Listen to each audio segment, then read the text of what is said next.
You won't see their names trending, but they're everywhere. On art galleries, bike trails, and billion-dollar climate funds. The Waltons didn't just inherit money, they inherited control. And now, a new generation is deciding what to do with it. Sam Walton started Walmart in 1962 with a simple idea: sell more for less. That one store in Rogers, Arkansas turned into a retail giant that now operates over 10,000 locations around the world, employs more than 2.1 million people, and brings in more than $600 billion in annual revenue. It's one of those rare companies that reshaped how people shop, especially in small towns. The family behind it didn't just get rich, they became one of the wealthiest and most powerful families in the world. Today, the Walton name is tied to an estimated net worth north of $250 billion. Most of that wealth is tied up in Walmart stock, spread across generations. The oldest of Sam Walton's children, Alice Walton, has taken a different route from the family business. She's become a major figure in the art world, founding the Crystal Bridges Museum of American Art in Bentonville, Arkansas. Then there is Lucas Walton, the grandson of Sam, who became one of the youngest billionaires after his father, John Walton, died in a plane crash in 2005. Lucas reportedly owns stakes in Walmart through various trusts and is worth around $24 billion.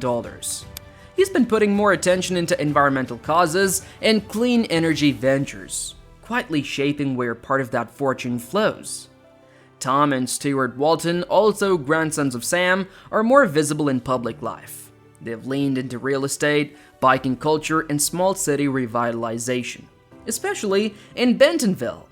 Tom, in particular, has been heavily involved in projects that mix outdoor recreation with economic development, including building mountain biking trails and investing in hospitality. Ben Walton, a cousin, is less public but plays a role through the family's investment arm, Zoma Lab, focusing on housing and education in Colorado. The scale of the wealth isn't just about private jets or estate homes. With billions, you start to influence how cities look, how people move, even how schools and parks get built. For the younger Waltons, the decisions they make aren't just about returns, they're about direction. What they fund, what they ignore, what they build from scratch. It all carries weight. Their last name opens doors, but what they're doing with it is what people are starting to pay more attention to. Lucas Walton doesn't show up at celebrity galas or splash his face across magazine covers. You could walk past him on the street and never know he was worth billions. But behind the scenes, he's one of the most quietly influential members of the Walton family. Lucas was just 19 when his father, John T. Walton, one of Sam Walton's sons, died in a plane crash. In the aftermath, Lucas inherited a hefty slice of the Walmart fortune and almost immediately took a different path than what most people might expect from someone with that kind of money. He studied environmental science and economics at Colorado College, which already says a lot. Not business, not finance. He wanted to understand how the natural world works and how to protect it. That early interest shaped everything nearly he's done since. Lucas now plays a lead role in the environment-focused work of the Walton Family Foundation, pushing funding toward conservation efforts that deal with water quality, climate adaptation, and habitat restoration. But his real stamp is on Builder's Vision, a Chicago-based company he founded that invests in companies trying to solve environmental and social problems. One example is Plenty, an indoor vertical farming setup that aims to use less land and water than traditional farming. Builder's Vision doesn't just write checks, it looks for businesses that are trying to fix broken systems in food, energy, and oceans. Lucas has said he wants to align capital with solutions, and while that sounds like something you'd hear in a boardroom, he's actually doing it, quietly without the need for constant attention.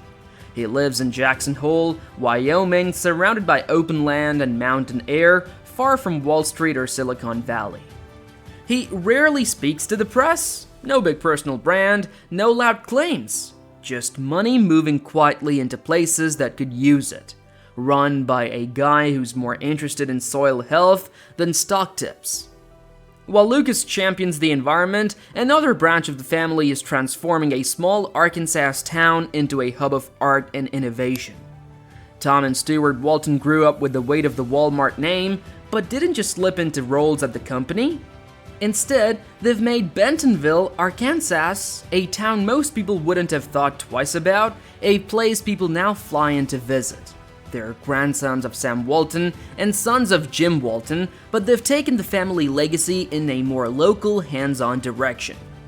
Stewart started out in law, worked briefly at Walmart's international division in London, then came back to Arkansas with a different focus. Tom, who has been close to home from the start, has been more active in shaping the look and feel of Bentonville itself. Together, they've poured money into projects that make the town more livable, more bikeable, and a lot more interesting. One of the biggest pieces of that is the OZ Trails, a biking network that stretches across northwest Arkansas. It's not just a weekend hobby, these trails have turned the area into a biking destination, pulling in tourists and even professional riders. You see new bike shops popping up, cafes full of helmets and trail maps, and Airbnbs designed with riders in mind. It's changed the economy in a very real way. Downtown Bentonville has also gotten a serious refresh, with old buildings turned into restaurants, offices, and apartments. The Walton brothers have been behind much of that through their Runway Group, which invests in real estate, urban planning, and local businesses. The changes aren't subtle. Bentonville went from a sleepy town with Walmart's home office to a small city with modern design, public art, and a downtown that feels like it belongs in a much bigger metro area. Alice Walton's Crystal Bridges Museum sits right in the middle of it all. Free to the public, built in the woods, and stocked with major American artworks. That was her idea, but it fits neatly into what Tom and Stewart are doing nearby. It all ties together. The trails, the galleries, the bike culture, the cafes. It's not accidental. They've used their money and influence to shape a place where they actually want to live. And in doing that, they've made Bentonville stand out in ways most people wouldn't expect. Stewart Walton isn't trying to be the face of American aviation, but in his own quiet way, he's helping keeping it alive, especially in the parts of the country most people tend to overlook. He's one of the few billionaire heirs who doesn't just own a plane, but actually builds them. In 2013, he co-founded Game Composites, a company based in Bentonville, Arkansas, that designs and manufactures high-performance aerobatic aircraft. These aren't commercial planes or flashy private jets, they're sleek single-engine machines built for tight maneuvers and pure precision. The company's flagship plane, the GB-1 Gamebird, is handmade with carbon fiber and designed to perform at air shows and aerobatic competitions. It's the kind of thing that gets attention from professional stunt pilots, not corporate buyers. But for Stewart, it's less about business scale and more about craftsmanship. He's involved in the technical side of things too. He flies, knows the specs, and understands what these aircraft are supposed to do. That kind of hands-on approach is rare at his level of wealth. What sets him apart even more is how invested he is in bringing aviation opportunities back to smaller communities. In Arkansas and surrounding states, Stewart has backed efforts to improve regional airports and support pilot training. It's not flashy work, and it doesn't show up in earnings reports, but for rural towns trying to stay connected, having a well-functioning local airstrip matters more than people realize. He has also been known to lend his planes for public use. During the early months of the COVID-19 pandemic, one of his aircraft helped transport medical supplies when shipping routes were unreliable. That wasn't a PR move, it was practical, fast, and exactly what the moment called for. There's something kind of old school about how he approaches it all. He's not trying to disrupt anything or make headlines, he just cares about the mechanics, the flying and keeping a part of American aviation from quietly disappearing. And it's not just business, they're reshaping America's cultural and philanthropic landscape too. Alice Walton never ran Walmart. She didn't sit on the board, didn't climb the corporate ladder, and didn't try to put her stamp on the company like some heirs do. Instead, she chose a different path entirely, one centered on American art.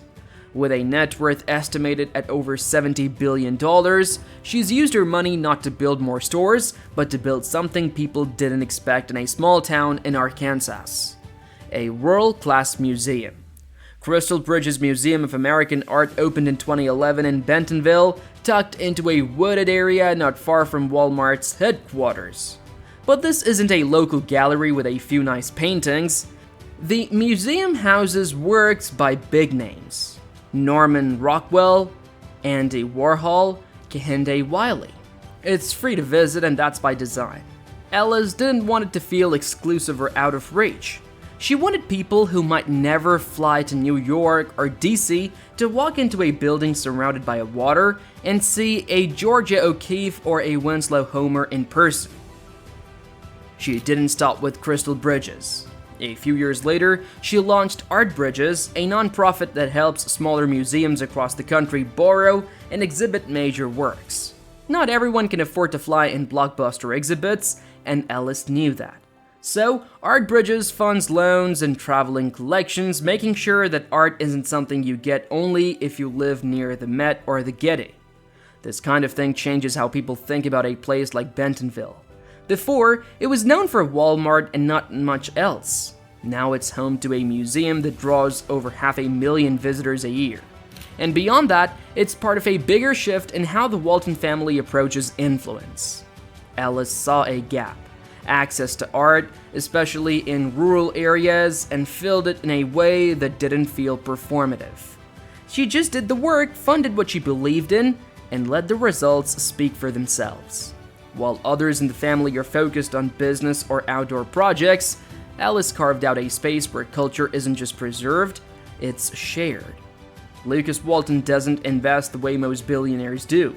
He's not looking for flashy IPOs or the next big app. His company Builder's vision is built around a different idea entirely. One where success means cleaner air, better food systems, and long-term environmental results that can actually be measured, not just talked about. Take carbon capture, for example. It's not the kind of thing most people get excited about. It doesn't come with a shiny new gadget or a viral ad campaign, but it matters. Especially as industries look for real ways to cut emissions. Builder's vision has put money into companies like Carbon Cure, which infuses concrete with captured carbon dioxide to make it stronger and less polluting. It's a small shift in a massive industry, but it has the potential to move the needle. Lucas is also putting serious money into regenerative agriculture, farming that works with nature instead of against it. These aren't massive industrial farms, but smaller operations experimenting with ways to rebuild soil, reduce runoff, and avoid synthetic chemicals. One of Builder Vision's portfolio companies, Acre Venture Partners, backs early-stage ag-tech startups working on exactly these kinds of ideas. Again, not glamorous, but practical and potentially world-changing if they catch on. Energy is another area where he's not just betting on big players. Builder's vision has supported clean energy storage solutions like those being developed by Form Energy, which is working on iron-air batteries meant to last far longer than traditional lithium-ion. This matters if we are going to rely on solar or wind power that doesn't run 24/7. None of this makes big headlines. There are no stadiums with his name on them, no flashy quotes in the press. What Lucas is building is slower and less visible, but built to last. He wants the numbers to speak for themselves. Carbon not emitted, acres restored, communities powered by something better. But all this wealth doesn't just fuel projects, it fuels a lifestyle most of us can only imagine. With the kind of money the Waltons have, life doesn't look anything like most people's. But it's not all yachts and supercars either. Their spending leans into privacy, personal interests, and a version of luxury that often happens far from the public eye. Take Lucas Walton, for example. He's known for being intensely private, but his estate in Jackson Hole, Wyoming gives a pretty clear picture of his lifestyle. It's built with sustainability in mind, reportedly powered by renewable energy, and tucked into nature. It fits with his interest in environmental causes and the low-key way he tends to operate. Ellis Walton's style is different. Her ranch in Millsap, Texas, covers thousands of acres and is home to her horses. She has long been into equestrian life. She used to compete seriously, and the ranch isn't just for show. It's where she spends a lot of her time and where she's most at ease, away from the art world and boardrooms. Tom and Stuart ride mountain bikes that cost more than some used cars and train for triathlons that take them all over the world. Alice still spends time with her horses. Lucas prefers hiking and conservation-based travel, often going off-grid entirely. It's a different kind of luxury. Quiet, curated, and almost always out of sight. For all the money and influence tied to the Walton name, there has also been no shortage of criticism. It usually starts with Walmart itself. The company, despite being one of the largest private employers in the world, has long been accused of keeping wages low and pushing back hard against union efforts. Stories from former employees about being paid near minimum wage, even after years on the job, aren't uncommon. That tension has followed the family, even when the younger generation moves into projects that seem far removed from retail. Then, there's the question of taxes. The Walton family has used trust and estate planning tools that, while legal, raise eyebrows. In 2014, a report from Americans for Tax Fairness claimed that the Waltons had avoided billions in estate taxes through these financial structures.